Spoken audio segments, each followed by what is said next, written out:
All right, so I'm in this 2016 Hyundai Elantra.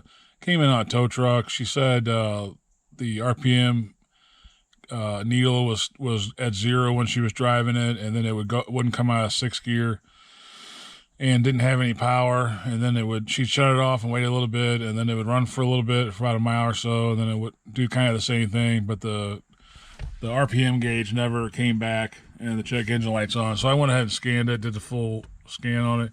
It's got a p0335 Crankshaft position sensor.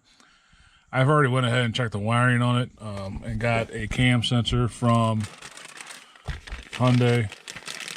Here's the part number for all you guys that love the part numbers. You can go ahead and pause the screen if you really want it. I don't know why people want the part number so bad, because even when you go to the dealer, you're still going to have to give them your VIN, so they'll look it up for you anyway. So, and numbers do change once in a while. So anyway, I haven't started it yet today. I'm just going to see if it's doing the same thing with the RPM gauge and stuff real quick. I did check the wiring down the connector, and everything was fine down there. Let me see. And right now,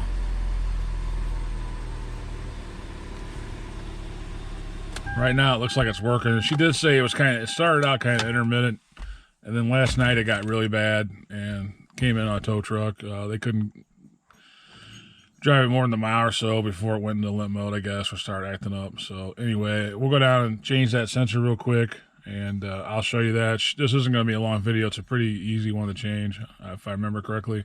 So let's get under there and take a look at it. So we're in the car right now. Yours is probably going to have a big splash shield under here. This one's missing, so I got lucky on that. I can't stand those things. But yours probably will, so you're going to have to take yours off. You're going to look right here by the transmission. There's this little plastic guard here. And you look right up. Your oil filter's right here. You look right up. There's 10 millimeter right here, and there's this wire coming out. And it goes up by the starter. And there's a connector right here that we got to get off. It's not a connector, it's just a holder. And the new one comes with a new holder, so we can just pull this one out. I just got a regular tool for that. I don't know. This one might not work because it's angled too much. Let me see if I can get in there. I might have to get a different tool. So I'm going to pull that out real quick and I'll come back. All right, so I went ahead and got it loose. I just used a cat claw and got in there and pulled it out. Like I said, it's not real important how good you get it out, because you're not going to reuse that clip. It comes with a new one. You can use a screwdriver or whatever you have. And then up here, we got another connector. And I like to use these pliers. These are really good for taking connectors off. You can just grab the connector and it snaps, and then you can pull it off. This one here is right up here, right above the starter. See if I can get in there.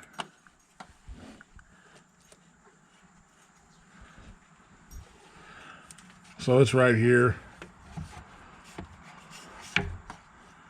And we're just gonna get these pliers on there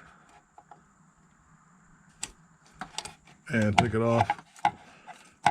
And then now we'll take that 10 millimeter bolt off down below and get that going. So we just got one single 10 millimeter bolt holding that in.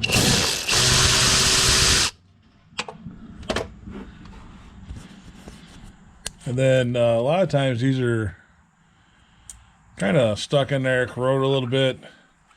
So you want to get a screwdriver or something and kind of rock them back and forth. This one's going by hand, it looks like. I'm able to move it, kind of rocking it back and forth, and able to get it out. So, you know, if it's if you live in an area where it's maybe a lot more corrosion and stuff, which, I mean, St. Louis does have a decent amount of corrosion, but this one actually came out pretty good. Of course, the car's not super old, but just take it and rock it back and forth by hand, and it should come out. If it doesn't come out, then get like a screwdriver or something and just kind of gently pry on this tab here. You just don't want to break it off in the block, because that can be a big pain in the butt. And don't ask me how I know, because I've had it happen before in older cars. So anyway, that one's out. We'll just slip the new one in real quick, and then you'll put a little bit of oil around that seal, and then we'll slip it in. Put a little bit of oil around this rubber seal here. You're just going to slide it back in and put the bolt in, and then snap that back in the hole and plug that up. So that's all there really is to it. I'll go ahead and put this back together real quick, and then we'll see if we'll check out and see what the check engine light says, if it goes off, or take it for a short drive. One thing this is the old one here, they got the new one in. One thing I point out real quick is make sure this is seated all the way in before you tighten this bolt down. You don't want this kind of cockeyed or not all the way in, and then you tighten the bolt down, something's not right, and then it snaps this ear off, which can't happen. This is a pretty expensive sensor from Hyundai. They're pretty proud of it. It was like $230 or something like that. So you don't want to snap this off. Just make sure it's all the way seated down, and then go ahead and start it. And just snug it up. Don't go crazy with tightening it up. And then I'm sure there's torque spec on it, but just decently tight is good enough. And then go ahead and plug it back in. All right, so I'm just going to get in here. I'm just going to take it for a short drive. I don't suspect the check engine light will go off right away. I'm not sure what Hyundai's criteria is for clearing the light for a hard code set like that. But I'm just going to go take it for a short drive and see what it does. Make sure it's working okay, and see if the light goes out. If it doesn't, I might clear. I'm not sure. But right now, we'll just take it out and make sure it drives okay, which I'm sure it will. So I drove it about 8 miles and came back, and the light was on. I shut it off and then turned it back on, and it went off. So I guess it's got to just do one key cycle on a code like that. Car drove and ran fine, so everything's good on it. Like I said, I'd already checked the wiring and did a few checks with the live data, kind of looked at it, but it wasn't really doing anything. When I had it, she said it was dropping out and stuff, and it didn't really do that what little time I had it.